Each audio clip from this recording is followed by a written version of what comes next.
ఇబ్బందికరమైన పరిస్థితి ఏర్పడే అవకాశం కూడా ఉంటుంది. ఇలా విదేశాల్లో కనుక చూసినట్లయితే మనం ఏమనుకుంటామంటే విదేశాల్లో ఏదో మనం నాగరికతను ఉండబట్టించుకుంటున్నాం, ఇక్కడ చాలా బ్రహ్మాండంగా డెవలప్ అవుతున్నామని మనం భావిస్తూ ఉన్నాం. కానీ మనం వదిలేసినవి, మనకు ఓపిక లేనివి, మనం పరిత్యజించినవన్నీ కూడా విదేశాల్లో చాలా చక్కగా కూడా వాళ్ళు పాటిస్తూ ఉన్నారు. ఒక రకంగా చెప్పాలంటే మనం వాళ్ళ కల్చర్ ఉంట పట్టించుకుంటున్నాం, వాళ్ళు మన కల్చర్ ఉంట పట్టించుకుంటున్నారు. ఇది పాశ్చాత్య నాగరికత ప్రబలినందువలనే నిన్న పేపర్లో చూడండి ఆ రకమైన పరిస్థితికి తాపురిస్తూ ఉంది. పిల్లలకు ఏదైతే స్మార్ట్ ఫోన్ కొనిస్తామో స్మార్ట్ ఫోన్తో పిల్లలు ఆడుకున్నంతగా తల్లిదండ్రులతో మాట్లాడే అవకాశం ఉండదు. పిల్లలు సిస్టమ్ ముందు కూర్చుంటే సిస్టమ్ని చూస్తాడు, స్మార్ట్ ఫోన్తో వీడియో గేమ్స్ ఆడతాడు తప్ప తల్లిదండ్రులతో షేర్ చేసుకునే అవకాశం ఉండదు. ఇవన్నీ కూడా సౌకర్యాలు పిల్లలకు చేకూరుస్తున్నాము అని మనం అనుకుంటున్నాం తప్ప పిల్లలను తప్పుదారి పట్టించి తప్పుదారిలో నడిపిస్తున్నాం అనేటువంటి ఆ భావనలో టీచర్స్ ఈరోజు తల్లిదండ్రులుగా ఉన్నటువంటి వాళ్ళు ఉండడం లేదు.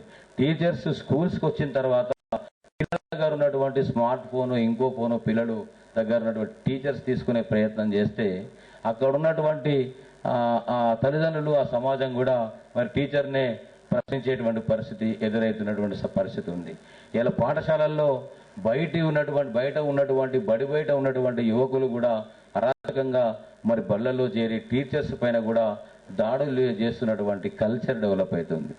ఈ విధ్వంసక ప్రవృత్తి, నేర ప్రవృత్తి పూర్తిగా సమసిపోవాలంటే, తగ్గాలంటే సమాజంలో పూర్తిగా బాధ్యత వహిస్తున్నటువంటి ఉపాధ్యాయుడు ప్రముఖ పాత్ర వహిస్తే తప్ప అక్కడి నుంచి మనం మంచి దారికి సమాజాన్ని కానీ యువతను గాను తీసుకొచ్చే పరిస్థితి ఉండదు.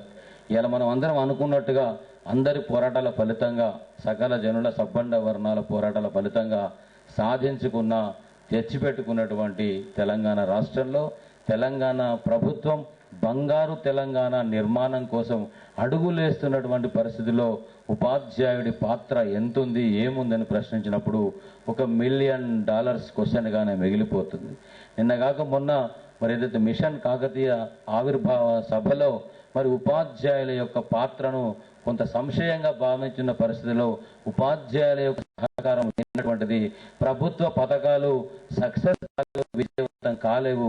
మనం అందరం కలిసి ముందుకెళ్తేనే ఈ తెలంగాణ రాష్ట్ర నిర్మాణం సాధ్యపడుతుందని సాక్షాత్ విద్యామంత్రి ఈరోజు టీచర్స్ డే సభలో ప్రకటించినటువంటి పరిస్థితి. ఉపాధ్యాయుడు లేనటువంటి, ఉపాధ్యాయుడు శ్రమించినటువంటి, ఉపాధ్యాయుడు ఆలోచించినటువంటి, ఉపాధ్యాయుడు బాధ్యత వహించినటువంటి సమాజం ఏ విధంగా ఉంటుందో ఒకసారి నెగటివ్ దృక్పథంలోకి వెళ్ళి చూసుకుంటే చాలా భయంకరంగా ఉంటుంది అనేటువంటి పరిస్థితి అందరికి కూడా తెలుసు. ఇంకో మంచి మాట గురించి మంత్రి గారు చెప్పారు, సందర్భం కాకపోయినా ఎందుకు చెప్పారు నాకు అర్థం కాలేదు. కానీ పాలకుల, ప్రతినిధుల, ప్రభుత్వాలను మార్చగలిగే సత్తా ఉపాధ్యాయులకే ఉంది అనేటువంటి మాట కూడా వారు స్పష్టం చేశారు ఈరోజు.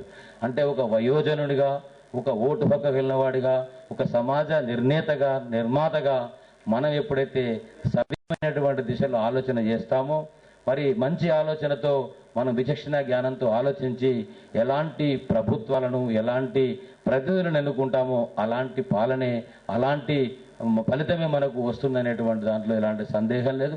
ఖచ్చితంగా నాడైనా, నేడైనా, రేపైనా ఉపాధ్యాయులే సమాజంలో ప్రముఖమైనటువంటి పాత్ర వహిస్తున్నారు, వహిస్తారు.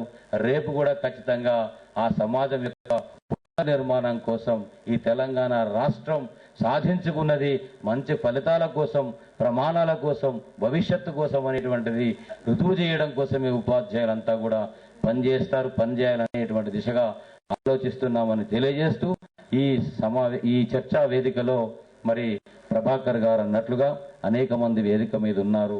నిర్దిష్టమైన అభిప్రాయాలు పాలు పంచుకున్న తర్వాత మనకు ఉన్నటువంటి 2-3 అభిప్రాయాలు సరిపోవు. ఎంత లోతైన చర్చ చేస్తే అన్ని రకాల అభిప్రాయాలు బయటకు వస్తాయి. ప్రతి ఒక్కరి అభిప్రాయం కూడా ఇక్కడ అమూల్యమైనదిగానే భావించే అవకాశం ఉంటుంది. కాబట్టి మాకు తెలిసినవి కొన్నిగానే మీకు చెబుతూ మా అనుభవాన్ని మీతో షేర్ చేసుకునే అవకాశం నాకు ఇచ్చినందుకు దాన్ని అదృష్టంగా భావిస్తూ ఈ టీఆర్సీ చర్చా వేదికకు కృతజ్ఞత తెలియజేస్తా ఉన్నాం.